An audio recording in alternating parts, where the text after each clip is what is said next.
Hello friends, you're with the Lonesome Gamer, and today I'm gonna play Italia. It's a game of a whole series of games, and they all derive from the old Avalon Hill classic Britannia. This one comes with two scenarios. We're gonna play the first one, which is set in the ancient times, and it covers basically the rise of Rome from a small city-state to the power that controls whole Italy.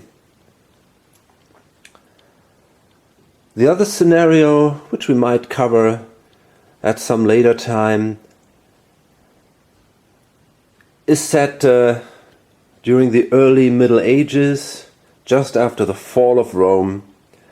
And it shows how all kinds of different nations enter the area and struggle over the conquest of Italy. Okay, so the game is set, and as you can see, there's already lots of pieces on the board here, and the setup is, well, it takes a while. We have here a big sheet that shows every region on the board and how many units to place there. So yeah, it takes you a little bit, but on the other hand, there are no cards to shuffle or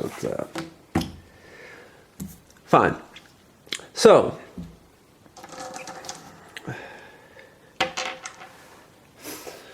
this is a strictly three-player scenario. We got the red player, the yellow player, and the blue player.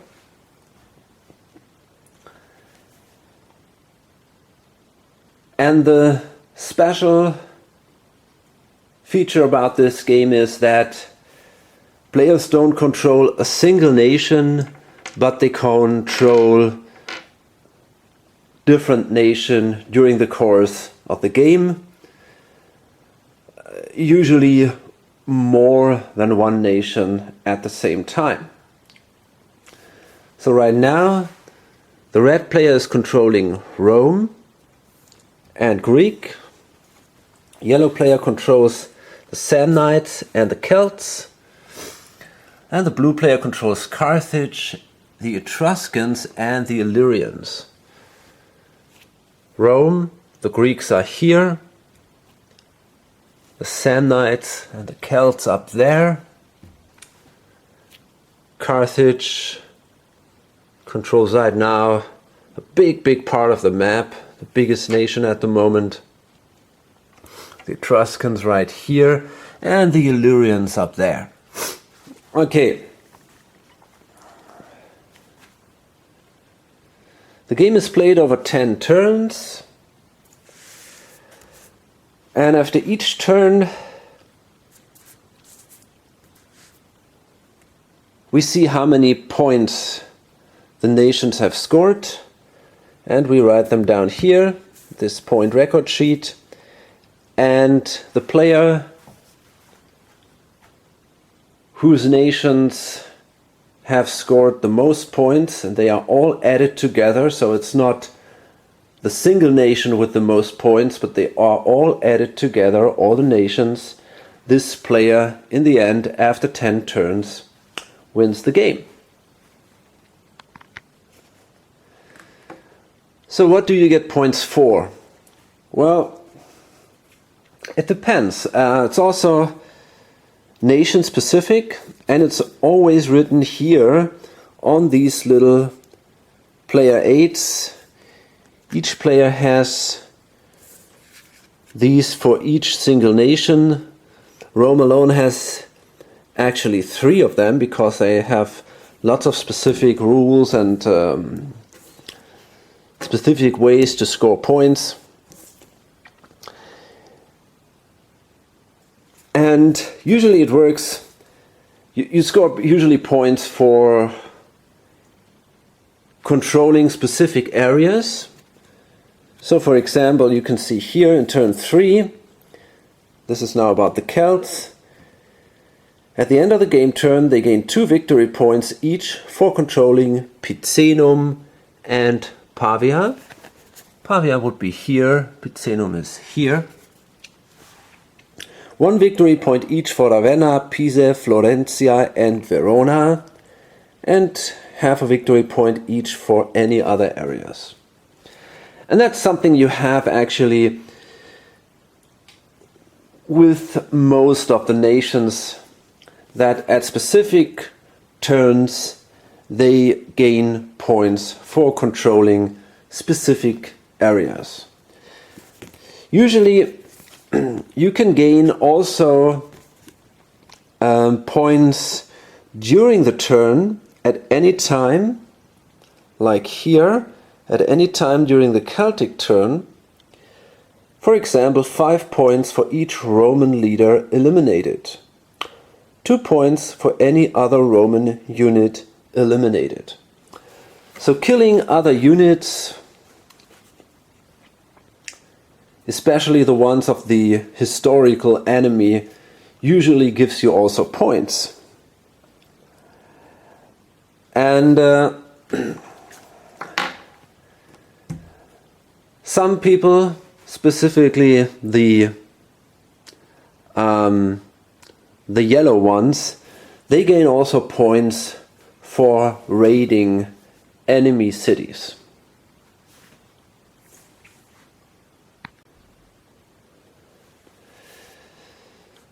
So the course of play is, there is this order of play here, which shows which nation starts in a turn, and it's always the same order. So the Celts start, then it's the Etruscans, then it would be the Epirotes if they would be on the board, which is not the case, then the Greeks, and so on.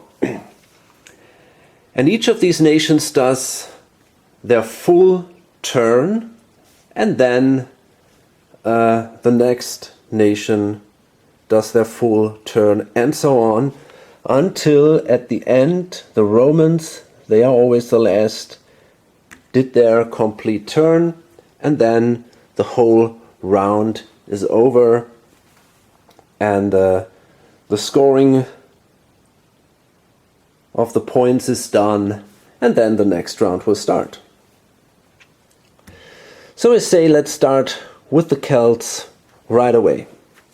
As I said, they come in yellow, and this, for now, they only control these 4 areas up here.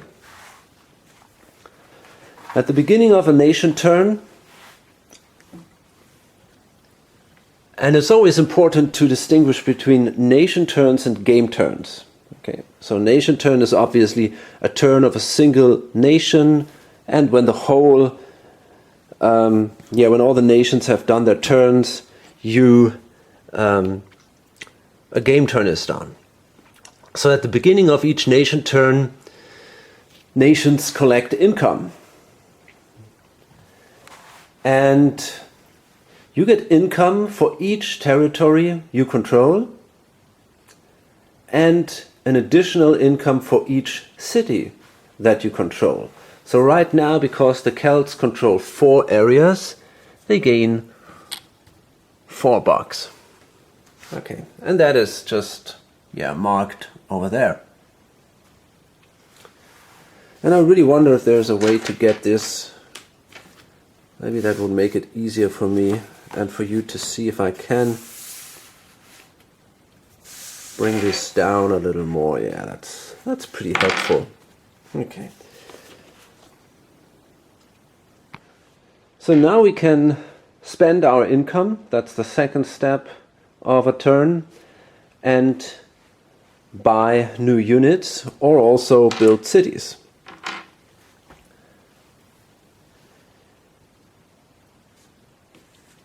The most common units are the standard infantry units, just one here of the Celts, and there are only a few special units. The Romans have their legions, for example, or the consular legions. Carthage has elephants.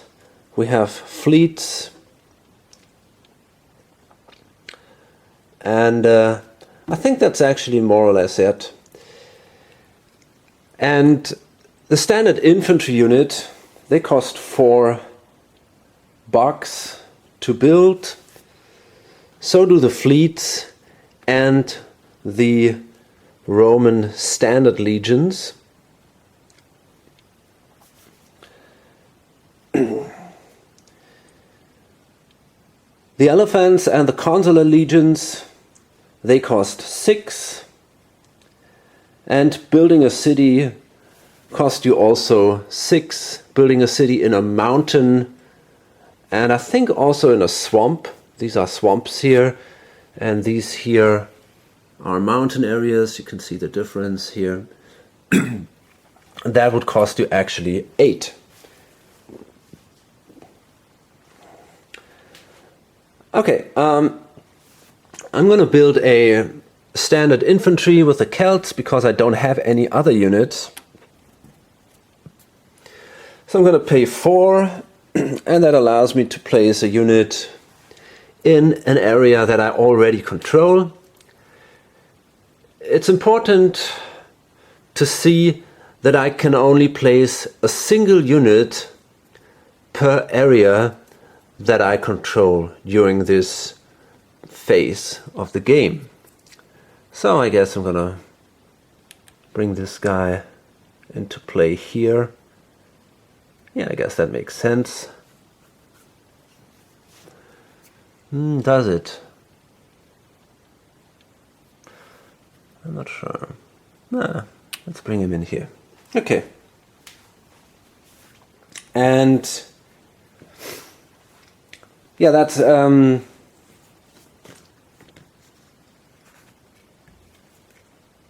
that is basically the first part of the reinforcement phase.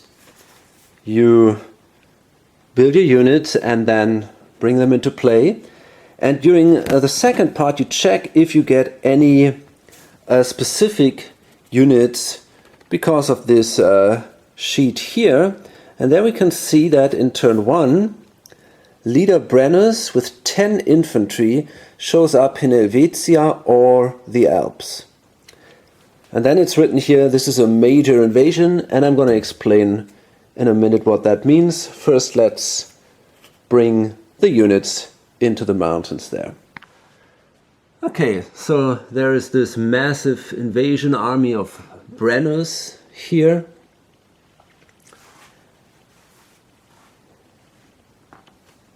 And well, let's see what we want to achieve. We can now move our units and well, we gain victory points the next time in turn 3. And we want Picenum and Pavia, as well as Ravenna, Pisa, Florentia and Verona. We could also try to sack Rome, which would bring us 6 victory points. That's a lot. But I decided not to do so. I mean, if we wanted to do so, we would have probably had to start in the Alps, then march down here, destroy these areas, and then fight Rome. But Rome is pretty strong, even though they only have 4 units. They have this consular legions. The Roman units are superior to our units anyway. And I don't know if that would have been such a great idea. So for now, I think I'm gonna try to grab parts of North Italy. As I said, we want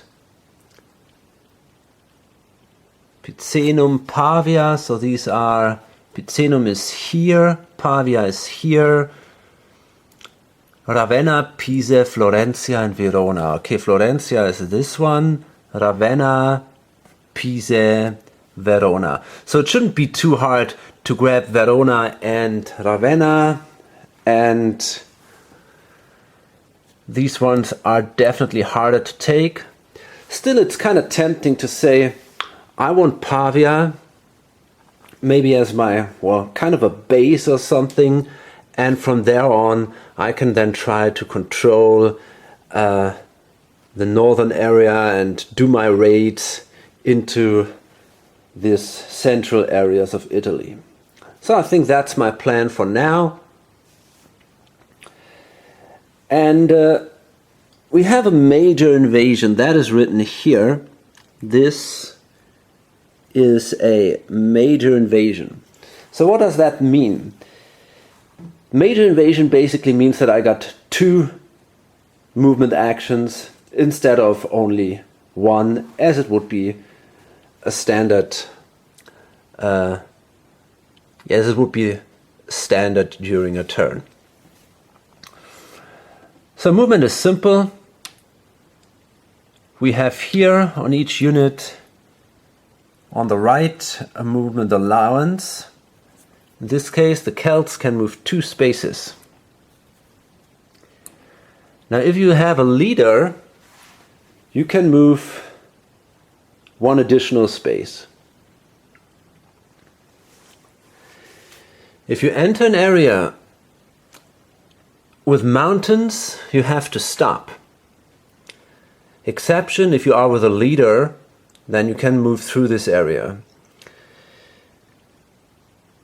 If you enter an area with an enemy, you also have to stop. Exception, if you already have twice the number of units as the enemy has in that area, then you can also move on. And there is also an exception to this exception. If that enemy has a city in the area, then the same number of units is enough to leave behind. That allows you then to move on. Okay. Then we have the stacking rules. And that means at the end of the movement and at the end of the combat phase, the stacking limit of each region is checked, and every unit above the stacking limit is eliminated. Stacking limit for a standard region, so these clear regions here, is 3. Leader is not included here.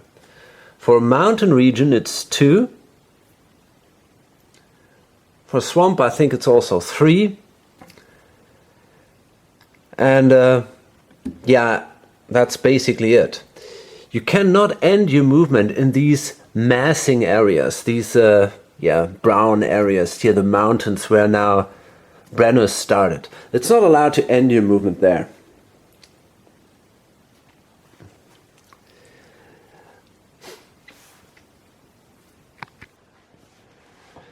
The stacking limit is increased by 1 if you attack an enemy area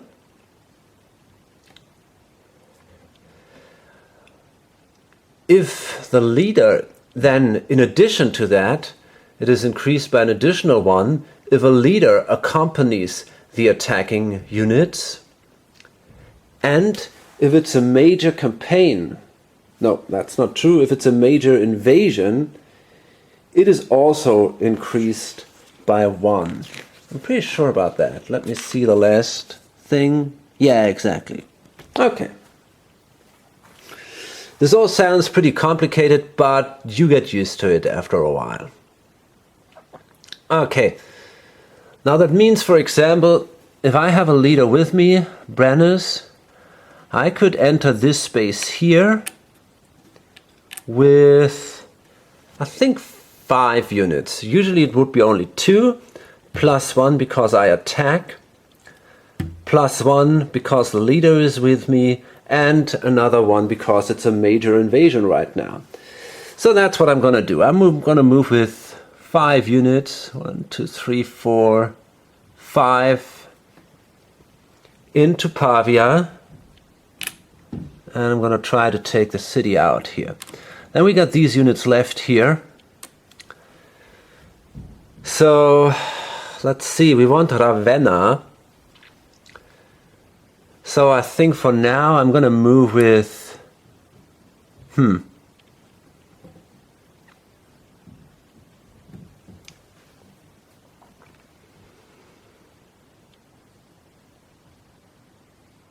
hard to tell.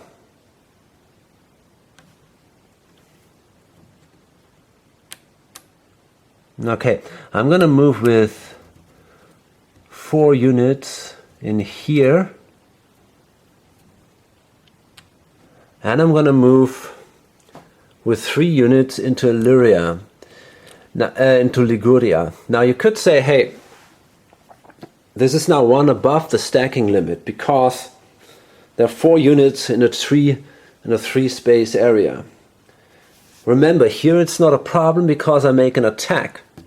But here it could be, it seemed to be, but I can always declare one region as my capital.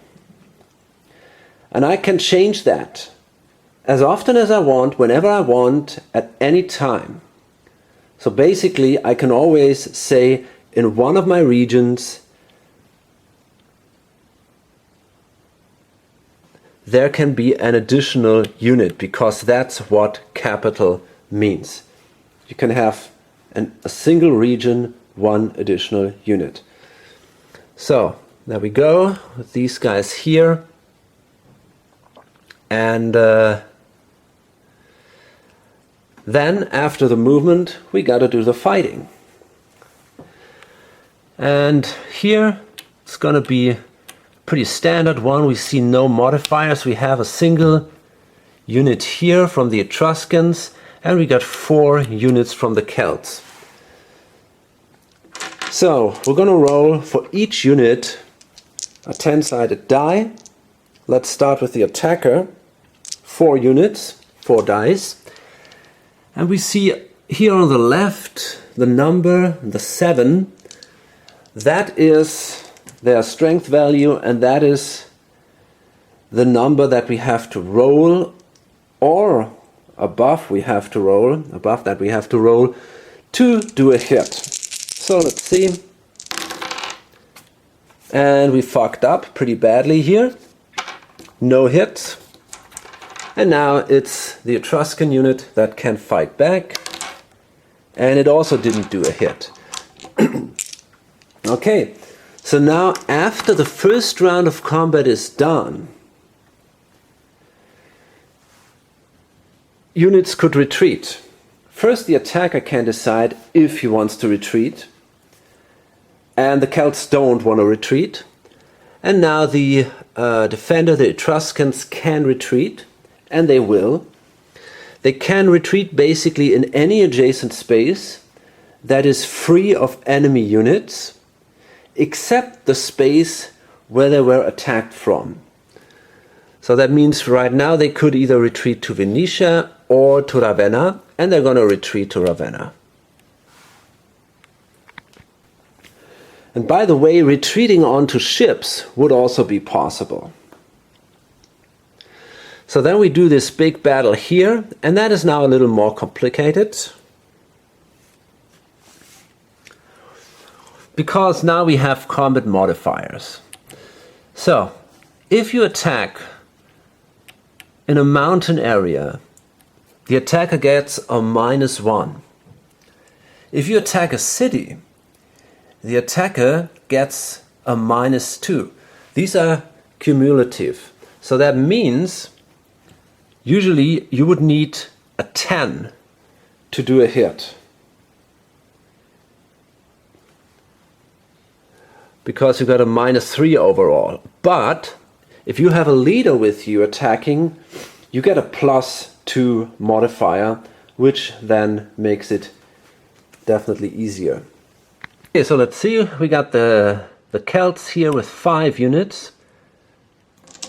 So we roll 5 dice, and we need for a hit an 8 overall. So we got just a single hit. That wasn't so great. And the Etruscans can fight back here. They got 3 dice. They need a 7. And that's a 10. They do also a single hit. So we both lose 1 unit. Let me see. These are the Celts and these are the Etruscans. And now the Etruscans also could try to retreat, and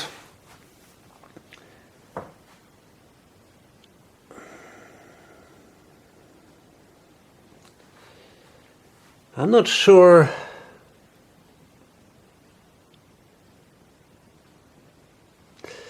They could split up during a retreat. They might consider moving to Ravenna. I think they will, yeah. It's hard to tell. I think they will, yeah. They move here to Ravenna with 1 unit and here to Florencia with the other unit. And then hope for some better chances here. The Celts now could loot the city. That would give them 3 victory points. And yeah, I think they want to do that actually. And by the way, I have to remember, they killed now some Etruscan units.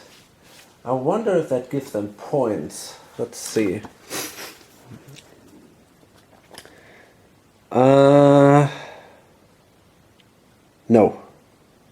No, that's not the case. But 3 victory points for each pillaged or successfully raided city. So they're gonna do that. They're gonna pillage now this city here. So if you conquered an area, you can pillage a city. That means you simply flip it, so that just leaves a ruin then there. And if you do this, you can usually gain 4 gold for that. But the Celts, they can choose if they want gold or if they want victory points. And they are choosing, in this case, the victory points. Okay, so for now I'm gonna write it down here on that sheet of paper, and then at the end of the turn we're gonna write it down on this here on that point record sheet here. But because maybe we see some more points, and it might make sense, yeah, to write it down first here. Okay. So that was now actually the first movement and combat action of the Celts. And let's see now, they might have a problem with the stacking limit, because here they didn't lost any units, and the stacking limit is also checked after combat. This is the first time it is checked after standard battle, and the second time it is after movement, and the second time it is checked after combat. So now they got here 4 units in the area, and that means they will lose 1. They also have 4 in here. They could decide, they could make one area their capital. They also have here 1, 2, 3, 4 units. So these are actually 2 units above. That kind of sucks. I should have done that more cleverly. Shit.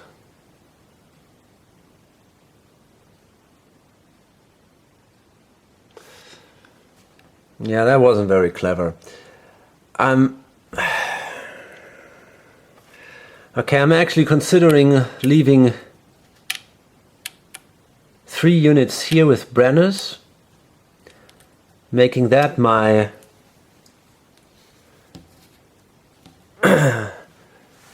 my capital, and then I'm going to lose 1 unit here and 1 unit here. That was painful, but okay. I didn't expect the Celts fight so poorly. I thought they might be able to to destroy more Etruscans. Maybe they would also take some losses, but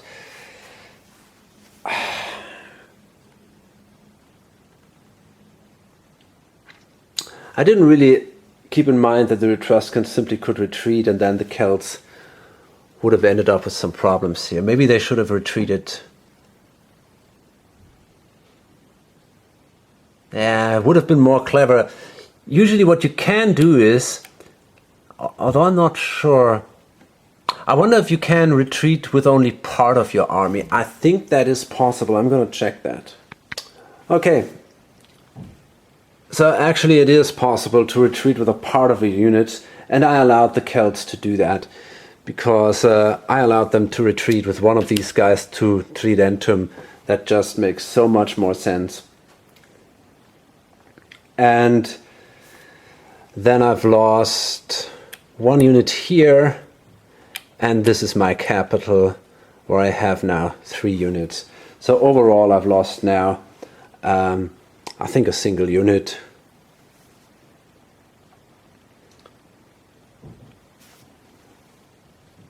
But that's not so bad. Okay.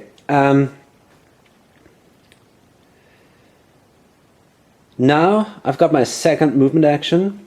And what I'm going to do first now, and I can do this during a movement action, I can discard one of my units and rebuild a city. But I'm not positive if I can rebuild a city that I just looted. I think that might not be possible. I'm going to check that too. Okay, so I cannot rebuild a city that was pillaged during the same turn. But I want to keep a city here. And because I didn't know that, I decided not to pillage the city.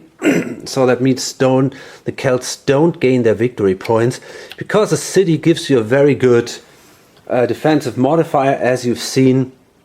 Therefore, I want to keep that city here as my base. And yeah, I'm not going to pillage it. I'm going to try to capture this area here of Ravenna. That's not going to be easy. Still, let's see, I want to, I guess,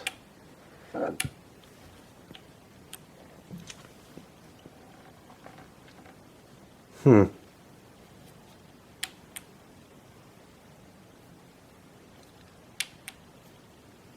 to tell.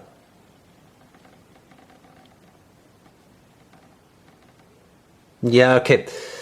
So I guess I'm gonna take Brennus with 2 Celts, and then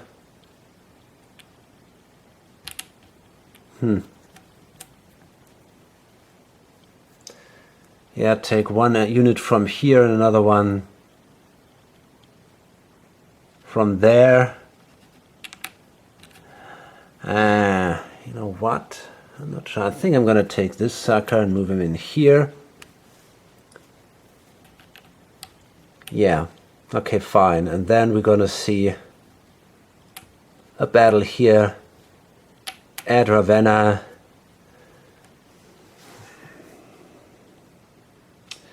It's kind of tempting to attack Pisa too, but on the other hand, I don't want to risk too much here. Okay, so we got 3 Etruscan units and 3 Celts.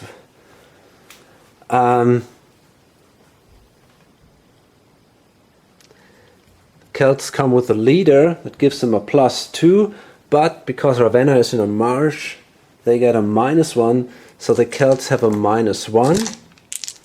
The Celts are the black guys,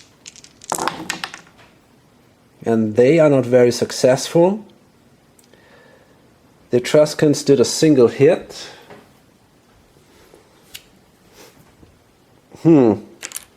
It's hard to tell. I mean, the Celts could try to continue their attack at that point.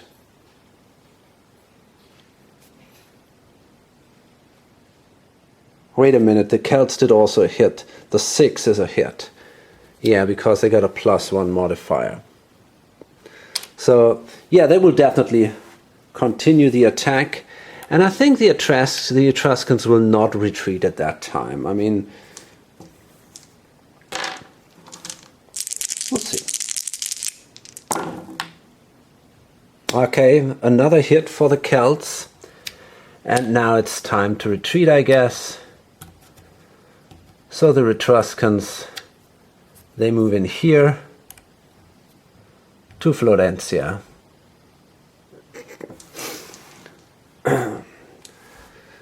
And there are now 4 units in there, which is above the stacking limit, but because the stacking limit is checked after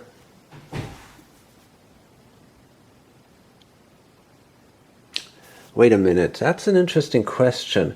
It is checked after combat 2. But it is allowed that you can retreat in one area above your stacking limit with one additional unit above the stacking limit. So that means we have now here 4 units. Usually 2 would be allowed. 1 in addition because it's the capital, and then 1 in addition because of this retreat advantage here. So it seems to be okay. Okay, fine. So that's then the end of the turn of the Celts, and they didn't make any points here, but they brought themselves, I think, in a pretty good situation here in the north. So the next player is blue with the Etruscans. Now they suffered some losses, but they still have a nice income. They get 4 for the areas they control, plus 1 for each city. So that gives them an income of 7, which isn't bad. Okay. And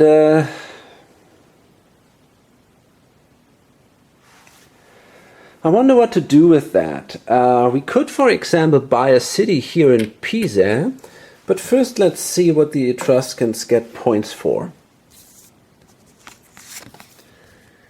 In turn 3, yeah, they get cities of Perugia and Pavia, 4 points each. That's a lot. 2 points for the cities of Picenum, Etruria, and Ravenna, 1 victory point for each other city. So a city here would give me victory points, there is no doubt about that.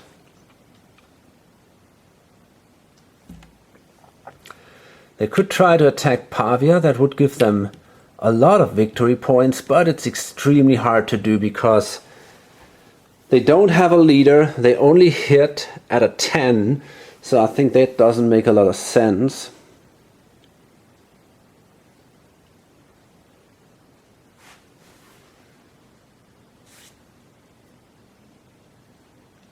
They want Picenum.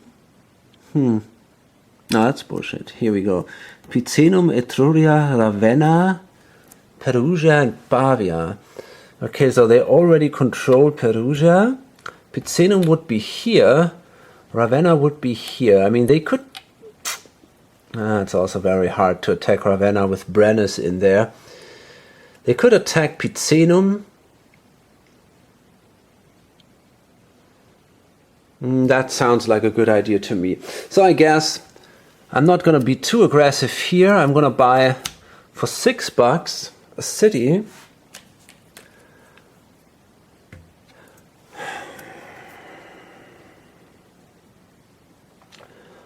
Although that's kind of risky because building cities only allows the Celts to plunder them. So maybe at that point that is not that terribly clever. What I'm going to do instead is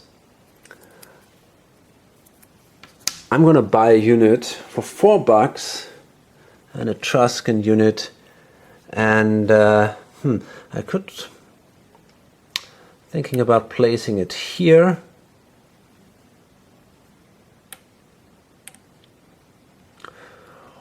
Or maybe simply in here and do an attack against Picenum from here.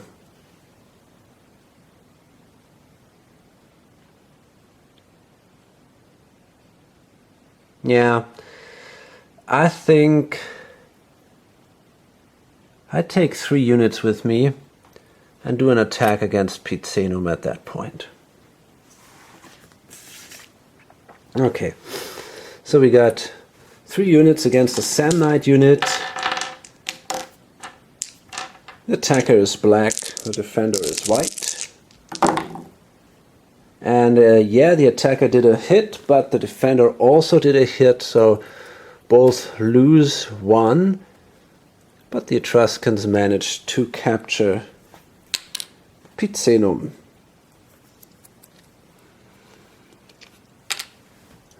I don't think they gain a point for killing Romans. No, they would gain a point for killing Celts, though.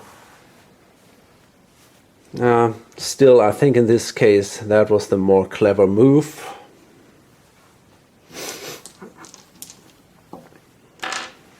Kind of solidifies their position a little bit. Okay. Next is, I think, the Greek. Let's see. Yeah, there we go. The Greeks and then the Samnites. So the Greeks have an income of 1, 2, 3, 4, 5, 6. Plus the cities, 1, 2, 3, 4. So they exactly have an income of 10. So you can always mark that by flipping this. This gives you a +5. So you can mark up to 10 gold here. Now let's see, what do I want to do? I think basically I want to gain Sicily. That is very helpful. Turn 3, that's Carthage here. Now it's interesting because Carthage loses 3 victory points if any Greek unit is located in North Africa. So somewhere in this region here. So that is a motivation to go there. And the Greeks,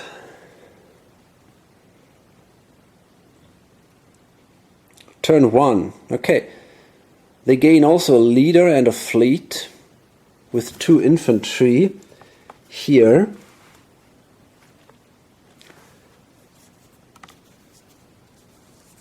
Yeah. And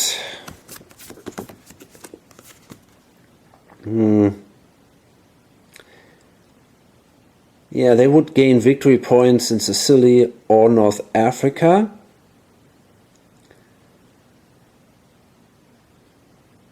Yeah,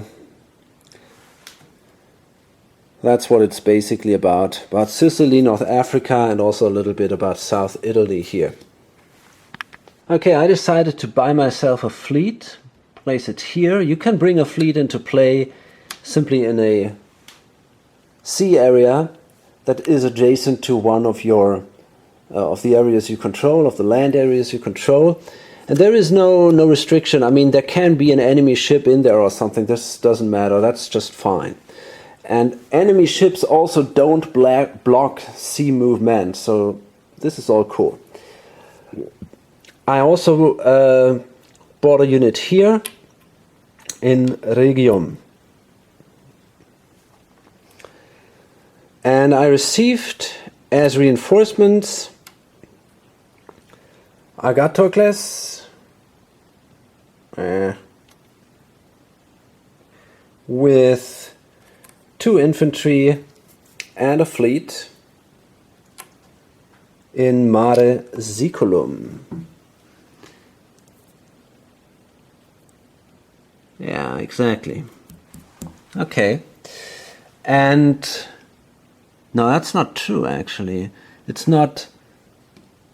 That is not true. That happens in the second turn. I get Dionysos in Syracuse, and a fleet and 2 infantry in this sea here. Okay, so what I want to do now is, I think it's extremely hard to take Agrigentum out. This is a mountain area with a city. I really don't think I can take this area so easily. I mean, it's kind of the key to Sicily. If you can take this area, you're in a very good position. Still, I don't know if I want to risk that. So for now, I decide I'm going to try to do an invasion against Lilybaeum. There's only a single defensive unit there. So I'm going to take these 2 Greek guys, and the fleets can always move 2 spaces. So this moves now 1 space and a 2nd space.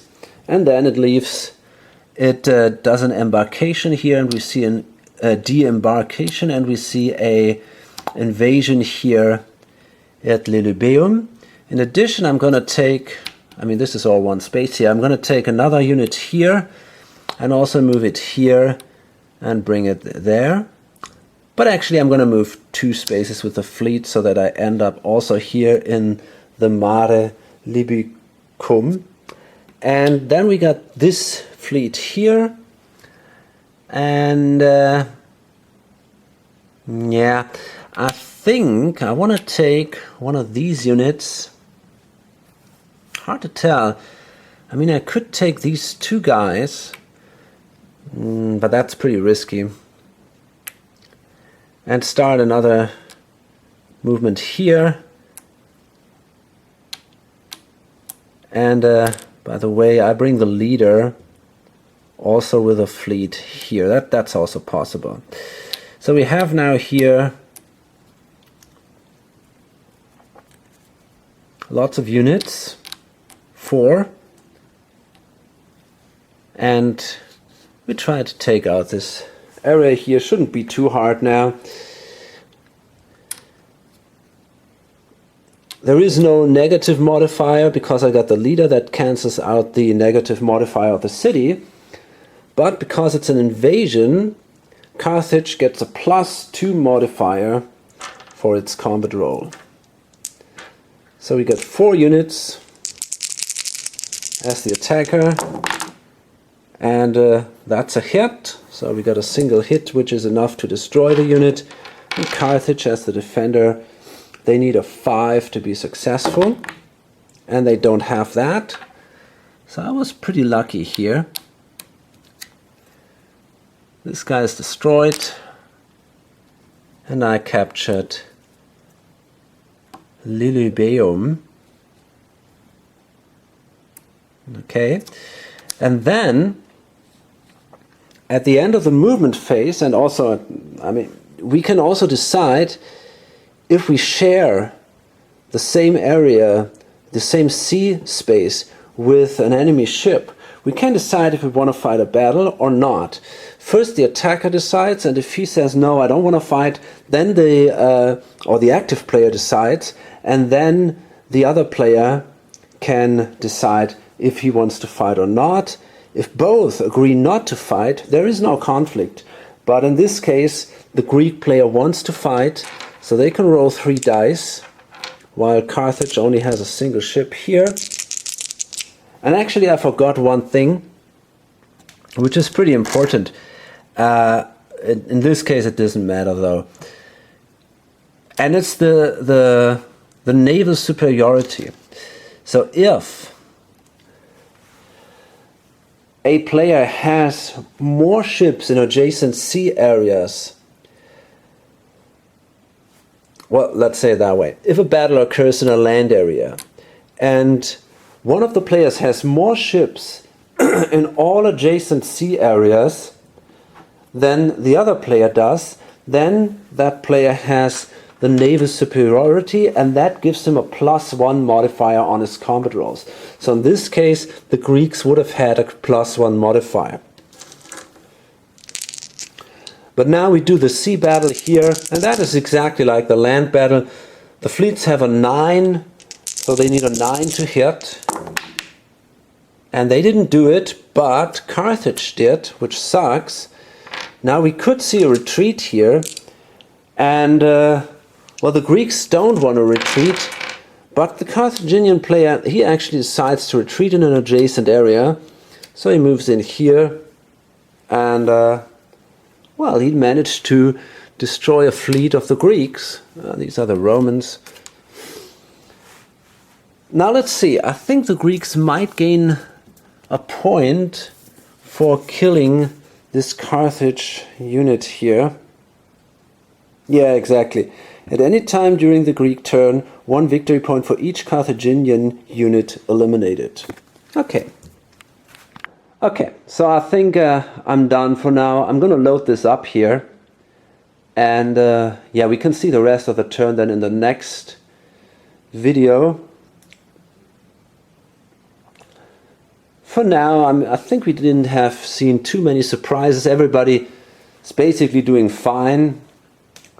Maybe the loss of the Greek fleet, that could become painful for them, because this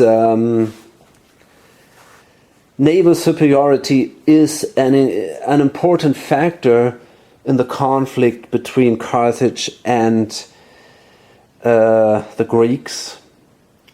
And because Carthage had a very high income, they might be able to destroy the Greek fleet, and then it's going to be hard for them to stand or to remain on Sicily, basically. But we'll see about all these things. Hope to see you in the next video or on lonesomegamer.com. Bye.